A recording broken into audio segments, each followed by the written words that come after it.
It's not easy to take down Tom Brady. And interestingly, and I've said this a few times on the show, only 4 guys have done it.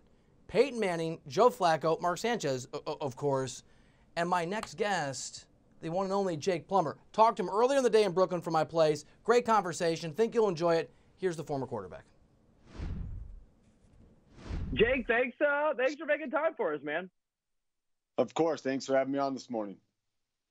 All right, so you're a member of the College Football Hall of Fame, and fun fact, I saw this morning. I'm going to read this. I got to look down my screen, make sure I give everybody credit. Only 4 quarterbacks have kept Tom Brady from a Super Bowl this century: Peyton Manning, Mark Sanchez, Joe Flacco, and you, fine sir. So give us some insight. You know, if you're Patrick Mahomes and you're getting ready, what advice do you have? You know, for me personally, watching Patrick Mahomes, I have no advice for that kid except keep doing what you're doing. What he does on the field, how his players and his teammates respond to him. Really, that's all I cared about. I mean, I never really looked at it as battling Tom Brady myself, because as a quarterback, I know you got to make plays, but it's those guys around you that when you do throw a ball and it may not be perfect or accurate or in the right spot, that they go make the play for you. And I see guys on the Chiefs team doing that for their gunslinger Mahomes, because that kid just plays ball at a real high level. He has fun out there. He's a great leader. I try to do the same thing. And for some reason, you know, we stepped up our game when we played the Patriots, and I was able to keep him out of the Super Bowl, I guess, if you want to put it that way. But I didn't finish my part of the job after that. That was the bad thing. We didn't go on and make it to the Super Bowl. But I really think, you know, Patrick Mahomes, I believe, kind of saved the NFL this year with his gunslinging playmaking abilities, and his style of play has really been what the NFL really needed to get the viewers back watching and being entertained. It's interesting to bring that up, because another stat that I was fascinated by is that this year, every one of the 4 teams that are still around, and the Chiefs are first, are first, second, third, and fourth in points scored per game.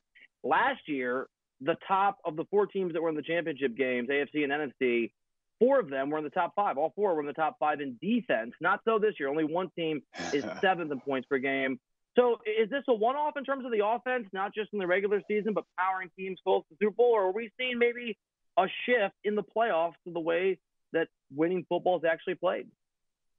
Well, I think we're seeing a lot more creativity from play calling coaches that are calling plays, and they're trusting their personnel, and they're actually able to put some guys out there that can really make a lot of plays. And I look at all the teams. I don't watch every single game. I try to, you know, stay up to speed on what's happening here with the Broncos, and then my old team, the Cardinals, and ASU, of course.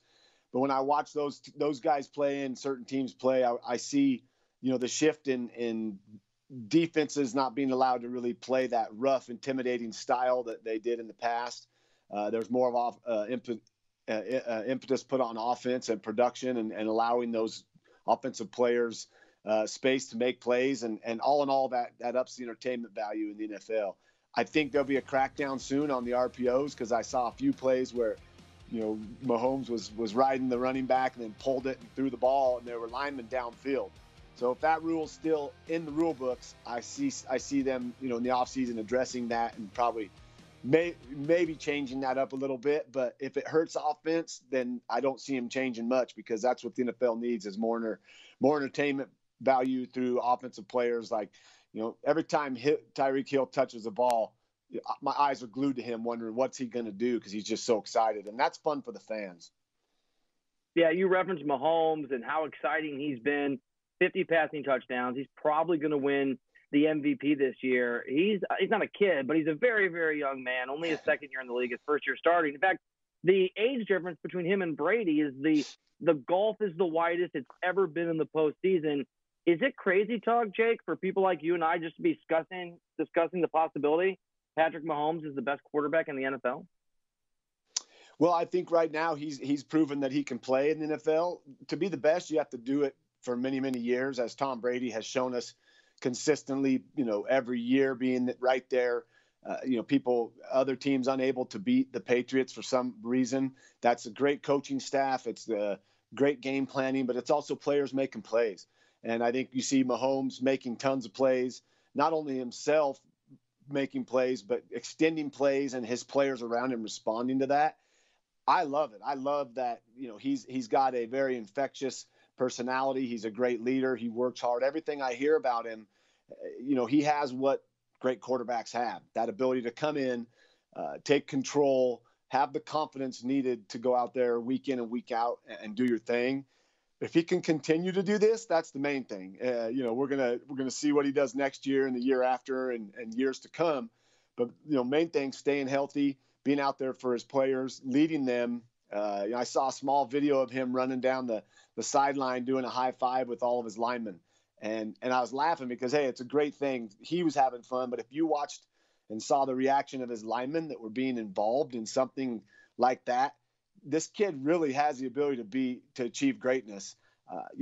As so long as the coaches around him allow him to do what he does, which scrambling to his left, he'll throw a sidearm ball way back to the right, and you're thinking, who the hell is he throwing that ball to? And then Kelsey will come out of nowhere and catch the ball that he threw. That not many people see plays like that made. Me, myself, I tried to make some of those plays, but sometimes they were interceptions or drop balls, or they didn't happen. But this kid just has a knack for doing it, and it's really, I sent a tweet out last night. I think he saved the NFL. He really, one single player, Patrick Mahomes, and you could throw Drew Brees in there also. They've saved the NFL this year with their style of play and the abilities they have and the entertainment value. I really think Mahomes, and I'm rooting hard for him to win the Super Bowl because the kid's just electric and fun to watch. You brought up Drew Brees. I mean, what can you say about the guy's career? He is one of the all-time greats. Never won an MVP, may not this year. May get, there's 4 teams left, may get his second Super Bowl championship. If he gets it, Jake, or even if he doesn't, when his career is over, where should we be talking about Drew Brees and sort of the pantheon of quarterback? It's strange. He's never really just gotten the credit that he deserves. And, he broke the mold being a shorter, undersized, not that 6'3", 6'4" quarterback, the prototype that everybody looked for. From the get-go, no one thought he could do it, but he's just been doing it year in and year out. Very consistent. There's what, greatness to me is a guy who can continue to do it year in and year out for many, many years in a row. And we're seeing that from Drew Brees. I really, being 44 myself, I've been retired now for almost 12 years. These guys are close to 40 and some of them over 40, and they're still playing. And I just shake my head. I can't even imagine, the work that goes into keep in shape, to keep your body in shape and your mind fresh, and to approach your game with such style and such energy that you're still performing at such a high level. And Brees has had a phenomenal season, and, a Brees, Mahomes, Saints, Chiefs, Super Bowl, whatever. I don't go by ratings or teams that have a following. I go by just pure entertainment value. To me, that'd be a lot of fun to watch in the Super Bowl. I'm with you on the old thing. Not that I'm athletic, but I am 40. I think I pulled a muscle picking up my kid today and carrying to school. I don't know how they're doing it. It's amazing. I don't know either, man. They're amazing. All right, so a couple of predictions. I gotta ask the prediction question. Patriots going to play the Chiefs. Arrowhead's a tough place to play when that place gets rocking. Yep. Who do you like in that AFC Championship game?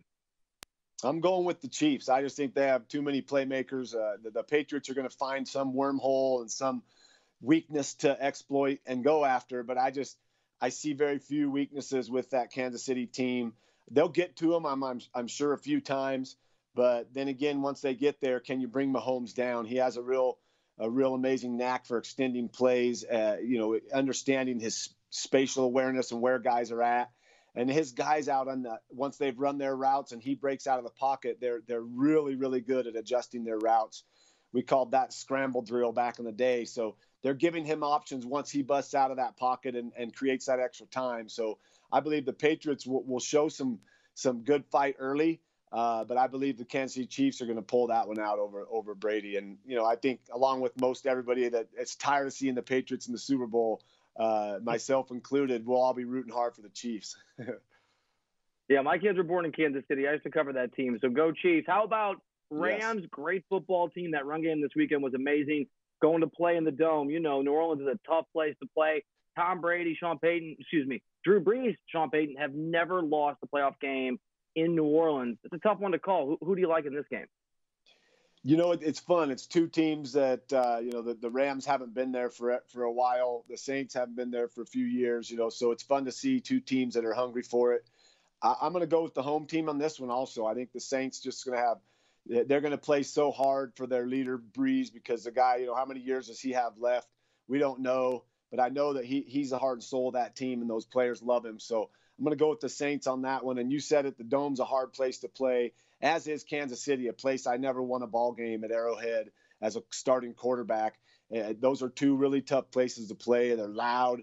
Obviously, the quarterbacks and the teams prepare for that, but the home field advantage teams both teams, I believe, are going to prevail, Chiefs and Saints. Jake, really appreciate the time. Before we let you run, congratulations, recently inducted into the College Football Hall of Fame. What was that in a long and distinguished career? Where did that experience rank? It's pretty much the top one right there. I mean, I never really was looking out for myself for individual awards or accolades, but as your life goes on and you're away from the game, you don't take I don't take a ton of time to reflect and look back on my career. Once in a while, I'll throw in a DVD and watch it or look back at an old program. But when this sort of honor comes around, I'm extremely humbled. I'm extremely thankful for all my teammates and coaches that stuck by my side through those 4 years at ASU. And it culminated in an amazing year in '96 where we almost won a national championship. And that's really why I went to ASU. Bruce Snyder told me if I went there, we'd have a chance to win a national title. And sure enough, we almost did. So I'm extremely humbled, very honored. And as far as individual awards go, not making the Canton Hall of Fame for the NFL, which is, I know I'm not getting into that one. This is really, if not, close to the same level. It's right near it as far as an honor and being included in the class that's going in. I'm real thankful. I'm very proud and thankful for all the coaches and teammates that helped me along the way. I couldn't have done it without them. Jake Plummer, really enjoyed the conversation. Thanks for making time. Of course. Hey, thank you. Have a great day.